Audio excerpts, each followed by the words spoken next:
Doctor, please elaborate on the difference between angiogram and angioplasty. എന്തെങ്കിലും വ്യത്യാസം ഉണ്ടോ അതോ എങ്ങനെയാണ്? എല്ലാവർക്കും ഉള്ളൊരു ഡൗട്ടാണ്. ഓക്കെ. അപ്പം ആൻജിയോഗ്രാം എന്ന് പറയുന്ന ഒരു ടെസ്റ്റാണ്. ഓക്കെ. ടെസ്റ്റാണ് നമ്മുടെ ഹാർട്ടിന് ഉം. സപ്ലൈ ചെയ്യുന്ന 3 ബ്ലഡ് വെസൽസ് ഉണ്ട്, 3 രക്തക്കുഴലുകളുണ്ട്. ഉം. അതിൽ എന്തെങ്കിലും ബ്ലോക്ക് ഉണ്ടോ എന്ന് അറിയാൻ ഉം. ചെയ്യുന്ന ഒരു ടെസ്റ്റാണ് angiogram. Okay. Okay. Okay. So അത് ശരിക്കും പറഞ്ഞ ഒരു 10 to 15 മിനിറ്റ്സ് ഉള്ളൊരു പ്രൊസീജിയറാണ്. ഓൾറൈറ്റ്. അത് നമ്മൾ കാത്ത് ലാബിലാണ് ചെയ്യുന്നത്. ഉം.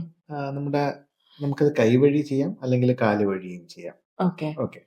കൈവഴിയാണെങ്കിൽ വളരെ സിമ്പിളാണ്. ഉം. നമുക്ക് it's A day care procedure. നമുക്ക് അന്ന് വൈകിട്ട് തന്നെ വീട്ടിൽ വിടാം. ഓ. അപ്പൊ നമ്മൾ കയ്യിലൊരു ചെറിയ ഇഞ്ചക്ഷൻ മരവിപ്പിക്കാൻ കൊടുക്കും. ഓക്കെ. അത് കഴിഞ്ഞിട്ട് will put a small tube. ഉം. അത് നേരെ നമ്മൾ ഹാർട്ടിൽ പോയിട്ട് ഉം. നമ്മളൊരു ഡൈ ഇഞ്ചെക്ട് ചെയ്ത് നോക്കും. ഓക്കെ. അപ്പൊ ഡൈ ഇഞ്ചെക്ട് ചെയ്യുമ്പോൾ നമ്മുടെ ഹാർട്ടിന്റെ 3 ബ്ലഡ് വെസൽസും ക്ലിയർ ആയിട്ട് നമുക്ക് തെളിഞ്ഞ് കാണും. ഓക്കെ. അതിലെന്തെങ്കിലും ബ്ലോക്ക് ഉണ്ടോ, ഉം. എത്ര പെർസെന്റേജ് ബ്ലോക്ക് ഉണ്ട്, ഇതെല്ലാം നമുക്ക് ക്ലിയർ ആയിട്ട് കാണും. ഈ ടെസ്റ്റിനാണ് ആൻജിയോഗ്രാം എന്ന് പറയുന്നത്. ഓക്കെ.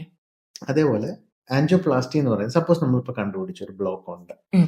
ഒരു 50% ബ്ലോക്ക് ഉണ്ട്, അല്ലെങ്കിൽ 70% ബ്ലോക്ക് ഉണ്ട്. ഉം. അപ്പം മോർ ദാൻ 70% ഉം. ബ്ലോക്ക് ഉണ്ടെങ്കിൽ നമ്മൾ അതിനെ ട്രീറ്റ് ചെയ്യണം. ഓക്കെ. ഓക്കെ. അപ്പൊ അതിന്റെ ഒരു ഇതാണ് ആ പറയുന്നതിനാണ് ആൻജിയോപ്ലാസ്റ്റി എന്ന് പറയുന്നത്. ഓ. ഓക്കെ. അപ്പം അതിൽ നമ്മൾ എന്താ ചെയ്യുന്നത്, ആ ബ്ലോക്ക് നമ്മൾ കണ്ടുപിടിച്ചു. ഉം. അപ്പൊ നമ്മൾ ഇതേപോലെ തന്നെ കയ്യിൽ വഴി ഒരു ട്യൂബ് അവിടെ ഹാർട്ടിൽ പോയിട്ട് ഉം.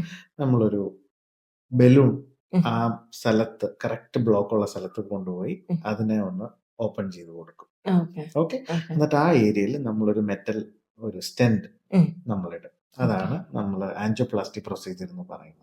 ഓൾറൈറ്റ്. അതിന്റെ ഡ്യൂറേഷൻ എങ്ങനെയാണ് ഡോക്ടർ? അത് ഡിപ്പെൻഡ്സ്. അത് okay. Depends on simple the condition procedures, അല്ലേ?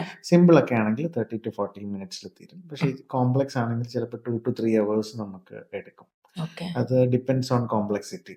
ഓക്കെ. എത്ര ബ്ലോക്കുകളുണ്ട്, ഉം. അതിപ്പം ബൈഫർക്കേഷൻ ആണോ, അങ്ങനെയൊക്കെ കുറെ കാര്യങ്ങൾ നോക്കിയിട്ടാണ് നമ്മളത് ഡിസിഷൻ. ഇതില് ഡോക്ടർ എപ്പോഴും ഫേസ് ചെയ്യുന്ന ഒരു ചാലഞ്ച് എന്താണ്? Like when the procedure happens, any complications are? Risk, ആൻജിയോഗ്രാമിന് റിസ്ക് വളരെ കുറവാണ്. ഓക്കെ. ആൻജിയോപ്ലാസ്റ്റി എന്ന് പറയുമ്പോൾ എപ്പോഴും നമ്മൾ ഹാർട്ടിലാണല്ലോ നമ്മൾ ഒരു പ്രൊസീജിയർ ചെയ്യുന്നത്. Yes. അതിൻ്റെതായ റിസ്ക് ഉണ്ട്. ഓക്കെ. ബട്ട് ഇപ്പോഴത്തെ ലേറ്റസ്റ്റ് ടെക്നിക്സും എല്ലാം ഉള്ളത് കൊണ്ട് വലിയ ഉം. പ്രോബ്ലംസ് ഒന്നുമില്ല. ഉം.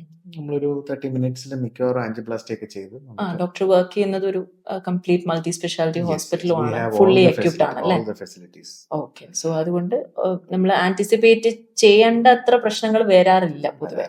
ഓക്കെ. എന്നാൽ അതിന് മാനേജ് ചെയ്യാനുള്ള എല്ലാ ഫെസിലിറ്റീസും ഉണ്ട്. Okay. And all trained professional doctors as well അല്ലേ? We have all the facilities. Super.